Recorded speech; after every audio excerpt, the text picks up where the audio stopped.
All right, everyone. We are back for our last session of day 2 of the CRIO Partner Expo. We are going to hear from Ronak with PatientACE, our last recruiting partner of today. Tomorrow will be another day of recruiting partners. Please stick around after for just a 2-minute demo of the CRIO Partner Directory and how you can connect with these partners. And then we'll be done. So take it away, Ronak. I'm just going to spotlight you. All right, go ahead. Perfect. Can everyone hear me okay? Yes. All right, great. Thank you for joining on this wonderful Tuesday. Today, I'm going to share a little bit about PatientACE. We are a recruitment platform that integrates with CRIO, and hopefully towards the end, if anyone has any questions, we'll be happy to answer them. So I'm going to start off by sharing my screen, just making sure that everyone can see that. Yes, looks good. All right, perfect. So, I don't know about you, but I'm not a big fan of the typical corporate PowerPoints with buzzwords and things like that. So we are going to we're going to look at this in the form of a story. It's called Before and After, Comic Patient Recruitment Saga. So let's get right into it.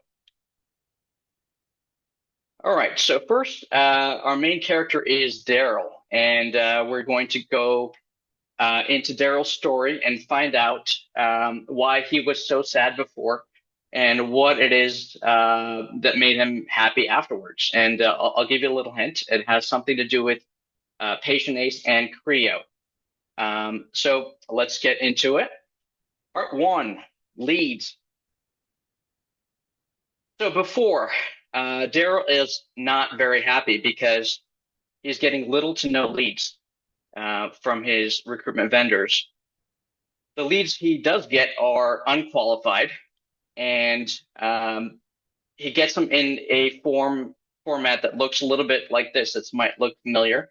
It's a spreadsheet that has absolutely no further information. Or maybe you've seen this one, getting it via email and email forwards that are shared amongst different recruiters and team members. Not the most efficient, not the best way to do it. Of course, the site coordinator or the site director and owner is asking, hey, do we add those new leads from last week to CRIO? And the coordinator is going, what? I don't remember. And it's just hard to keep track of everything because everything is all over the place. There's different recruitment vendors. There's a site central campaign, and it's just a big mess. But luckily, we have a happy ending to share. So what happens? Daryl starts getting a steady lead stream. These are auto filtered, and they are all on a central platform. And best of all, they're all automatically added to CRIO. There's Daryl afterwards. Now let's take a look, and we're going to go and kind of show you. Let's see. Am I sharing? Can you see PatientACE, or do you still see the slides? I see PatientACE. Perfect. Okay. So we're going to go into, we call them opportunities, and this is an example. So say, for example, you got 12 leads today for a study. Normally, they would be on a spreadsheet and it would just be all over the place. But with PatientACE, we have them automatically divided and filtered into 3 categories. So we have our A leads, B leads, and C leads. So for this particular study, hypothetically, we're looking for 55 plus type 2 diabetics for 1 year with BMI over 27. And it's for an obesity study. And as you can see here, the system automatically sorts the leads based on the answers to the questions that the responses to the questions. So out of 12 leads, we can see 3 of those are A leads. They're exactly what we're looking for. We have 2 of them that are B leads, which, they may qualify, they may not. We have to follow up and see what's going on with them. And then we have the C leads, the ones that are just unqualified and really don't meet the criteria. So as you can see, the first thing that happens is, automatically by being able to pinpoint the leads that are most likely to qualify for a study, you are able to reduce the time lost on those unqualified leads and allow your employees and recruiters to focus on the ones that qualify the most. So let's go back and continue our story. Oh, I also forgot to mention, I did mention it, but as these leads are coming in, these are in real time and these are automatically added to CRIO to the corresponding study. So they show up alongside PatientACE. All right, perfect. So we have the leads. Now what happens? Let's continue our show. Right here. Okay, part 2 is the follow-up. So what happens typically with most sites? You can see we have a sad Daryl. Days go by. Nobody follows up with leads. It's not because they don't want to. It's just because there's so much going on at every site that it's very difficult to keep up with everything. It's a manual process, maybe combing through spreadsheets, combing through the answers for some of the pre-qualification questions to see if they qualify. You're going through one by one. When you're reaching out to the leads, everyone has experienced this, voicemail, because people don't recognize numbers, and so calls go right to voicemail. If you do, by chance, meet somebody or are able to talk to somebody, because it's been so long, this is typically the response you get. Oh, I never signed up for that. What is this? What is this about? And so you go through all that, and it's kind of a wasted lead because the follow-up has not happened on a timely basis. And one and done. They might follow up once and then just get frustrated or run out of time and leave it at that. But after PatientACE and CRIO, Daryl experiences instant automatic follow-up. The calls and visits are booked straight to the site calendar. We have some sites that prefer to have 10 to 15-minute calls with the leads, and they're scheduled right into the site's calendar. And then we have some sites where they're happy enough with the pre-qualification that we do that they like to schedule the visits directly into the site's calendar for a pre-screening visit. So that's up to the site how they want to do that. But there is a centralized place for notes and status. Most sites have experienced this. What's the status of XYZ lead? Well, it's somewhere on somebody's spreadsheet on somebody's computer. We don't really know. And of course, it's synced with CRIO, as we mentioned before. So there's Happy Daryl again. Let's go back and kind of talk about that. So as you can see, we'll take an example here, Homer Simpson.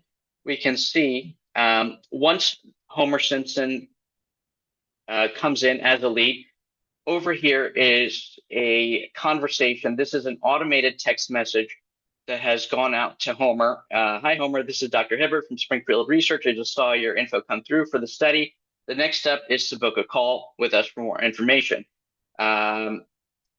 He clicks on the link here, chooses a time for a call, so there's less back and forth and missed calls and things like that, and selects the date, fills out the information, and books his call.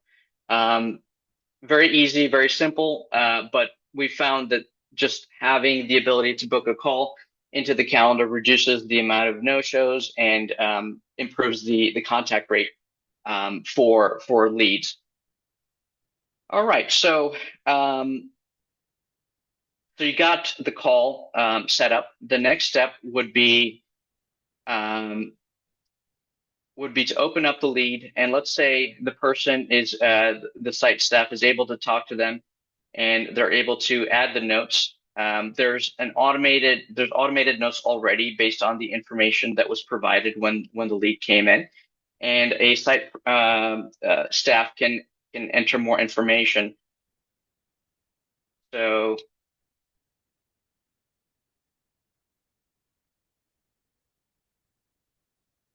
and then you just add that. And then another great part is you can update the status of each lead. So let's say somebody is trying to reach out to Homer, they're not able to reach him. We can drag this card over to first attempt, and that would just indicate that somebody tried to make an attempt to call. And we have different statuses: first attempt, second attempt, third attempt, etc. So the note was made over here, and the status can also be changed over here to first attempt, second attempt, third attempt, appointment scheduled, etc. So we have all different stages. This can be customized for your site's individual process. But in this example, let's say we have an appointment visit scheduled, and okay, let's say we have a call scheduled, and we will update that. All right, perfect. So now we can see, from a site director standpoint, you can see at a quick glance, okay, we have one lead where a first attempt was made, and then all these other leads are different categories. You can also see how long it's been that since somebody has made an update to that lead. So, for example, if we have A leads, these are all updated today. But if you start seeing leads that are 2 days, 3 days, 7, 10 days old, that would be an indication to just let your staff know to go ahead and reach out to them. So it's a quick at a glance to say the status of all the leads on one screen. All right, going back. All right, so what happens after the initial follow-up? Well, there's more follow-up, never ends. So when you get a live one, you have to open up your email. Let's say you want to send a medical release form. You go to a different screen, you open up your email, you copy and paste the information manually. Maybe you're sending a DocuSign or a PDF, and of course, since you're a good site, you're promptly updating the status on CRIO. Now, that's a lot of stuff to do. You're going into different screens, and it's just a lot of extra steps. But once you update status on PatientACE, we can set it up to have an automated workflow for you. So, for example, a lead can receive an email with a link to sign. The notes and interactions can be added to CRIO, and we can customize it for your work site, for your workflow at your site. So Daryl's happy again. So let's take a look, and let's say we have an appointment visit scheduled with Homer Simpson. And we're going to go to conversations, and oops. Going to open up over here.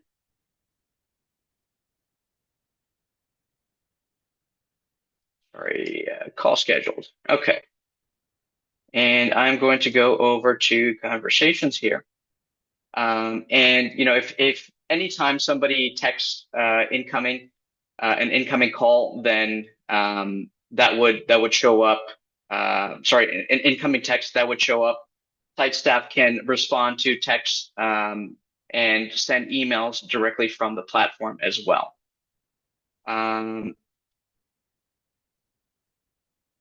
All right, moving on. We want to talk a little bit about the future. So right now, the current state, every lead requires a human touch. Of course, leads have busy lives, sites have busy lives, and we have a lot of leads that come in after hours. So what happens with that? This is something that we're rolling out, and it's in beta, but it's called the PatientACE Virtual eRecruiter. And that's basically an AI virtual phone agent where leads can call in. They can get information for a study. The leads contact information can be updated, as well as pre-qualification information can be updated. Of course, that would all also be syncable with CRIO. And we can set appointments too. So that's some exciting stuff that's coming down the pike. All right, Let's Ronak, see. sorry to have to cut you off, but All we're right, done here. we are done. So thank you so much. If there's any questions, please let me know. And here's some our contact information if anybody would like to reach out. Thank you very much. Perfect. Thanks, Ronak. Appreciate it.